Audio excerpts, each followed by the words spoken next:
நமஸ்காரம். உங்கள் அன்பிற்கும் அபிமானத்திற்கும் உரிய வித்யாபுத்திரன் வி.ஆர். ராஜா குளத்தூர்ந்து பேசுகிறேன். ஸ்ரீமாத்திரை நமக. இது என்னுடைய 647வது வீடியோ. இன்றைக்கி காலையில் 2 விஷயங்கள் நடந்தது.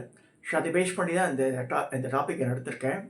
ஸ்ரீருத்ரம், ஏகாதருத்ரம், அதிருத்ரம் எல்லாம் சொல்லப்படுறது. ஸோ இந்த என்னுடைய சொந்த ஊர் வந்து வி ஸ்டாண்ட்ஸ் ஃபார் வைத்தீஸ்வரன் கோவில். எங்கள் அப்பாவெல்லாம் இருந்து வைத்தீஸ்வரன் கோவில் சின்ன வயசில் இருந்தது. அப்புறமா பாட்டி பேர் நாகலட்சுமி பேர். தாத்தா பாலக்காட்டிலே போயிட்டார். பாட்டி வந்து வைத்தீஸ்வரன் வந்துட்டா. பழைய அக்ரஹாரத்தில் இருந்திருக்காவ. அப்போ வந்து வைத்தீஸ்வரன் இருக்கும்போது எங்கள் அப்பா வந்து திருவாரூரில் படித்தார். கல்யாணம் ஆச்சு, அதெல்லாம் ஆச்சு. அப்புறம் வந்து மெட்ராஸ் வேலைக்கு வந்துட்டார். ஸோ எங்கள் வைத்தீஸ்வரன் கோவிலுக்கு மொட்டை அடிக்கிறதுக்கெல்லாம் நாங்கள்லாம் போவோம். ஒவ்வொரு வருஷம் இந்த குழந்தைகள்லாம் பிறந்தா மொட்டை அடிக்கிறதுக்கு முக்கியமானதெல்லாம். அபிஷேக ஆராதனை எப்போயா தான் நான் பண்ணுவேன், பொய்யே சொல்லணும். ஆனால் வந்து என்னுடைய ஜென்ம நட்சத்திரம் கிருத்திகைக்கு மாதம் எனக்கு காசி விஸ்வநாத குருக்கள் இருக்கார். அவர் வந்து பண்ணி பிரசாதம் அனுப்பிச்சிடுவார். சுவாமி அம்பாளுக்கு அர்ச்சனை பண்ணி எனக்கு பிரசாதம் வந்துடும். இன்னைக்கு காலையில் என்னுடைய எங்கள் திருமால் முருகன் ஆலயத்து கோவிலுடைய அக்கௌண்டன்ட் நரசிம்மன் இருக்கார். அவர் வந்து டிஏலேருந்து ரிட்டையர் ஆனவர். ரொம்ப தெலுங்கு பிராமின், பரத்வாஜ பத்திரம். ரொம்ப ஸ்ரீருத்ரன்லாம் தண்டிப்பட்ட பாடு. அவர் புள்ள, சின்ன குழந்தை, பேர பையன்லாம் சொல்ல ஆரம்பிச்சிடும். நானும் கற்றுட்டேன் கொஞ்சம் நாள். அப்புறமா தொடர முடியல. எனக்கு அது பெரிய குறை மனசில். ஸ்ரீருத்ரத்தை மனப்பாடம் பண்ண முடியலையே நாளேண்டு ஒவ்வொரு அனுபவமாக சொல்லி கொடுத்துருந்தார். அவர் திடீர்னு ராமமூர்த்தி ஒருத்தர் 2ஆம் நகரில் இருக்கார் மாமா. அவர் வந்து வாரத்தில் ஏகாதருத்ரம் பண்ண போகிறாளாம். என்னை வந்து பண்ண சொல்லலான்னு ஓகேன்ட்டேன். எனக்கு வந்து இந்த ஆர்டர் ஆஃப் மெட்டீரியல், இந்த 11 ஏகாதருத்ரது 11 பேர் 11 தடவை சொல்கிறது குறைஞ்சபட்சம் 3 மணி நேரம், 3.5 மணி நேரம் ஆகும் அதுக்கு. ஸோ நடுவில் முதல்ல காஃபி தருவா, அப்புறம் கஞ்சியை தருவா. ஸோ அந்த கோவிலில் பண்ணுறதான்னாகுன்னா அந்த குருக்கள் வந்து நின்றுட்டே இருக்கணும். நல்லா ஞாபகம். ஒவ்வொரு இதுக்கும் தேன் அபிஷேகம் பண்ணிட்டு அப்படி நிறுத்திடுவா. அந்த இது முடியும் போது தீபாராதனை பண்ணுவாள். அதுக்கு மந்திரங்கள்லாம் உண்டு. இந்த கலச ஸ்தாபனம்லாம் தனியாக இருக்குது. அதுக்கு தனியாக பூஜைகள்லாம் இருக்குது. கடைசியில் அந்த அபிஷேகம்லாம் ஆகும். இந்த ஒவ்வொரு அபிஷேகம் பால், தேன், அப்புறமா வந்து முதல்ல எண்ணெய் காப்பு பண்ணிடுறா இல்லையா அது, அப்புறம் வாசம் திரவியம், பஞ்சாமிர்தம், அப்புறம் கருப்பஞ்சாறு, அப்புறம் கனிரசம், எலுமிச்சம்பஞ்சாறு, இது மிச்ச ரசங்கள், இந்த மாதிரி பஞ்சகவியம், இந்த மாதிரி பலவிதமான பொருட்கள். ஸோ அந்த குருக்களுக்கு பெல்ட்டு நிமிர்ந்து போடும். கிட்டத்தட்ட 3 மணி நேரம் உள்ள நிற்கணும் அவர். நம்ம குருக்கள் வேலைன்றது சும்மா சிம்பிளாக சொல்லணும் கிடையவே கிடையாது. அவள் வந்து இந்த தண்ணியிலேயே நிற்கணும். அவள் பாருங்க, உடம்பு வராமல் இருக்கணும் அவருக்கு. ஸோ அது மாதிரி பண்ணுவாள். நான் வந்து ஒரு 10 வருஷ காலத்துக்கு இந்த திருமால் முருகன் ஆலயத்தில் காசி விஸ்வநாதருக்கு கார்த்திகை மாதம் முதல் சோமவாரத்துக்கு நான் ஏகாதசத்தில் நம்ம என் சொந்த செலவில் பண்ணியிருந்தேன் நான். அதுக்கு வந்து எப்படின்னா, நார்மலாக வைத்திய பிராமணாவை கூப்பிட்டா எக்கச்சம்மா சாட்சி சொல்கிறாவ. இப்போ ஆளும் மிச்ச வாழ சொன்னால் ஜாஸ்தியாக, குருக்கள் தான் போகிறனால ஜாஸ்தி தான்.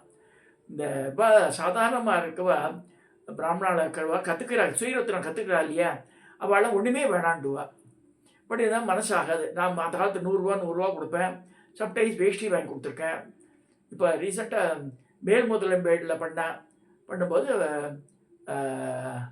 அப்போ ஏகாதருத்ரம் பண்ணாவ ருத்ராபிஷேகம் பண்ணேன். அப்போ கூட வேஷ்டி கிஷ்டியெல்லாம் வாங்கி கொடுத்து பர் ஹெட் 1000 ரூபா செலவழிச்சேன் அவளுக்கு. எதுக்கு சொல்கிறேன்னா, ஸ்ரீருத்ரத்தை சொல்லி அபிஷேகம் பண்ண. ருத்ரன்றது சாதாரணமாக இல்லை, நிறைய அபிஷேகம் பண்ணோம். அது அபிஷேகம் பண்ணுற ஆள் தான் உள்ளே இருக்கணும் அங்கே. அந்த மாதிரி பண்ணி அதனால் வரக்கூடிய நன்மைகள் சொல்லில் அடங்கா. எக்கச்சக்கமான அவனுடைய ப்ராப்ளங்கள், உடம்பில் எல்லாமே சரியாயிடும். செல்வம் வேணுமா தந்துடுற, எல்லாமே பூமியில் இருக்கிற எல்லாம் நவமணிகளும் தந்துடுறேன்றார். இந்த கேட்கும்போதே வரம் கேட்கும்போதே அப்படியா இருக்குது. எனக்கு இது கொடு, அது கொடு, கோதுமை கொடு, அரிசி கொடு, இந்த மாதிரிலாம் இருக்குது அந்த மந்திரங்களில். ஸோ இந்த பரமேஸ்வரர் சர்வேஸ்வரன் வந்து அது யார் அதை பண்ணுறாளோ அவளுக்கு எல்லாத்தையும் அனுகிரகம் பண்ணுறார். மோகன் குருஜி வந்து 2010-11 பண்ணியிருக்காரு. இதில் இந்த தர்மபிரகாஷ் கல்யாண மண்டபத்தில் பண்ணார். அதாவது கிட்டத்தட்ட 121 பேர். கிட்டத்தட்ட ஒரு வாரம் நடந்தது அது அதிருத்ரம். ஸோ அதுக்கு தனியாக பிராமணாளுக்கு தனியாக சாப்பாடு, ரிக்வித்துகள், பிராமணா சொல்கிற ரிக்வித்துகள் 11 மண்டபங்கள் ருத்ராட்ச மண்டபம் அமைச்சு பண்ணார் அவர். ஒவ்வொரு ருத்ராட்ச மண்டபத்திலையும் 11 கலசங்கள், ஒவ்வொன்று வெள்ளி குடங்கள். இது அந்த வெள்ளி குடமே 50,000 ரூபா இருக்கும் அந்த காலத்துலேயே. அது அப்படியே கொடுத்துட்டாங்க. அந்த யார் அந்த ரிக்வித்தாக இருந்தாலும் அவளுக்கு கொடுத்து 50,000 ரூபா தட்சணையும் கொடுத்து அவளுக்கு போக வர செலவு, அவளுக்கு உண்டான தங்கத்துக்கு உண்டானதோட ஏற்பாடு பண்ணியிருந்தார். அதுக்கு நிறைய பேர் தனவந்தர்களும் ஹெல்ப் பண்ணார் அவருக்கு. அவர் முகம் குச்சி பண்ணாலே பெருசாக தான் இருக்கும் எல்லாமே. ரொம்ப அது அற்புதமாக அமைஞ்சது இருந்தது. நான் ஒரு நாள் தான் போய் பார்த்தேன் அதை நான். சரி, நம்ம தரிசனமாக பண்ணோம் இல்லையா அட்லீஸ்ட்டு. அப்புறம் அந்த மண்டபங்கள்லாம் ஒவ்வொரு கோவிலுக்கு கொடுத்துட்டாவா. எங்கள் ஜவஹர் நகர் பக்கத்தில் மீனாட்சி சுந்தரேஸ்வரர் கோவில் இருக்குது. அங்கே இருக்கிற ஸ்ரீனிவாசனுக்கு அவரோட சிஷ்யர் தான். அவர் கொடுத்து அவர் அந்த கோவிலை ஹேண்ட் ஓவர் பண்ணிட்டார். அந்த ருத்ராட்ச மண்டபம் பெருசாக இருக்கும். ருத்ராட்ச மண்டபம் கிட்டத்தட்ட 5 அடி உயரத்துக்கு இருக்குது. அந்த கூறு ஏற்சத்தை எல்லாமே ருத்ராட்ச பந்தல், தூண்கள் எல்லாமே ருத்ராட்சம். ஸோ இந்த ஸ்ரீருத்திரத்தை சொல்லும்போது அந்த ஆற்றுல கூட பண்ணலாம். அவளை கௌரவிக்கணும். ஆனால் அவளும் வரவா சின்சியராக பண்ணுறவாள் இருக்கணும். நடுவில் அரட்டை அடிச்சுட்டு ஒரு தடவை எங்கள் மாமனாருக்கு பண்ணும்போது இந்த கவுண்டர் தூக்கி மேலே தூக்கி போடுறான், கிரிக்கெட் பாராட்டம் அப்படிலாம் பண்ணக்கூடாது. இது எதுக்கு சொல்ல வரேன்னா, அந்த ரொம்ப அது அதீத பக்தியோடு பண்ணணும். அதை எங்கள் மாமனாருக்கு கல்யாணம் இது பண்ணும்போது, சதாபிஷேகம் பண்ணும்போது எங்கள் ஆற்றுல நடந்தது. ஸோ அப்போ ஆற்றுல பண்ணும்போது அப்போ தான் ஒரு தடவை தான் பண்ணது. மிச்சம் நான் கோவிலில் பண்ணேன். அதிரியத்துறையில் 2 தடவை பண்ணியிருக்கேன். இந்த திருமால் முருகன் ஆலயத்தில் ஏகாசதுரத்தில் ஒரு 10 வருஷ காலம் பண்ணேன். இதெல்லாம் எதுக்கு சொல்கிறேன்னா, இன்னைக்கு காலையில் இந்த நரசிம்மனோட பேசிட்டு உட்காந்துக்கிறேன் பதிவு பண்ணுறதுக்கு டக்குனு வைத்தீஸ்வரன் கோவிலேருந்து ஒரு வீடியோ வந்தது. பாருங்கள், அந்த வீடியோ காமிக்கிறேன். அதில் அந்த குருக்கள் என்ன சொல்கிறார் பாருங்க.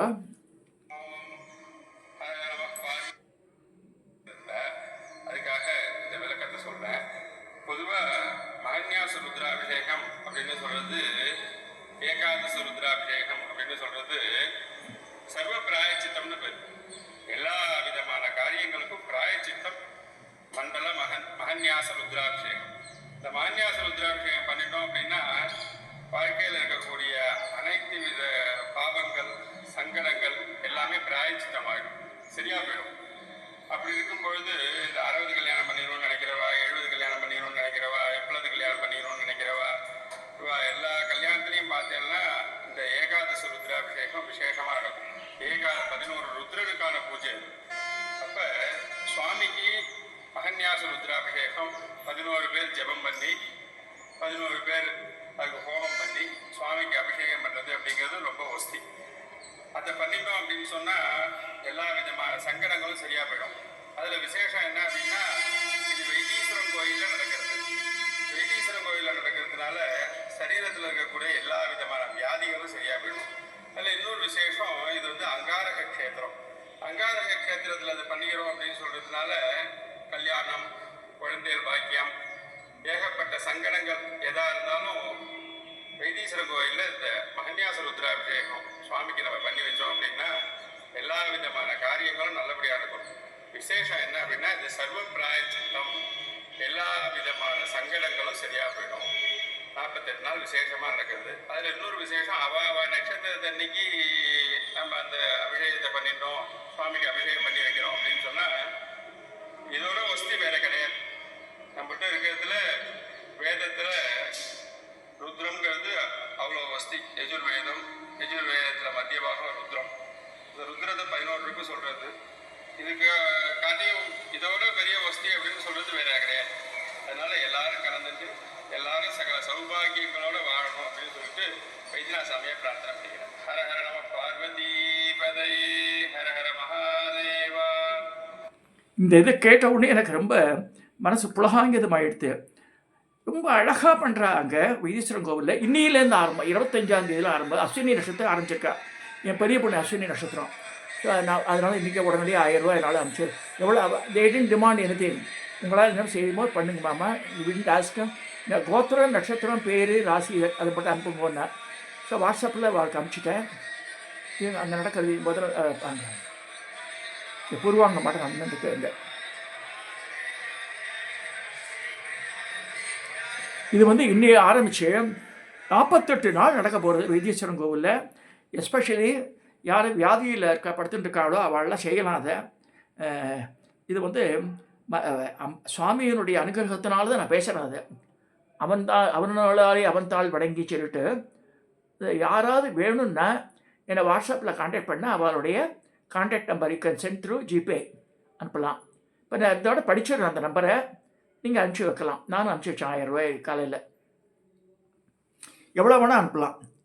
அதாவது நம்ம கோத்திரம், நட்சத்திரம், ராசி, பேர் இது 3 அனுப்புங்க. அதுக்கு இப்போ ஒரு பணத்தை கொஞ்சமாக அனுப்பிச்சிட்டு ஒரு பெரிய லிஸ்டெல்லாம் அனுப்பாதுங்க. நியாயமாக தர்மமாக அனுப்புங்க.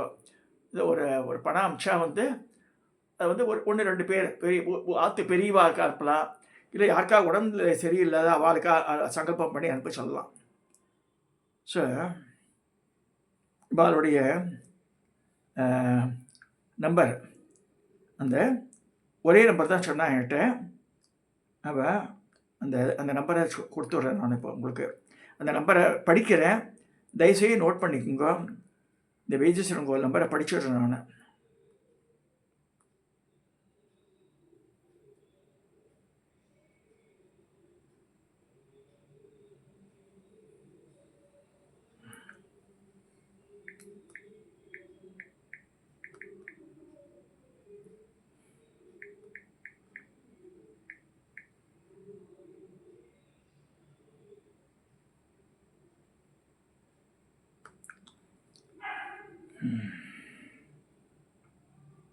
ஒருத்தர் பேர் ஐயப்பன் பேர், இன்னொருத்தர் பேர் சந்தோஷம் பேர்.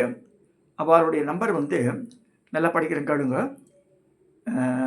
730-540-4439.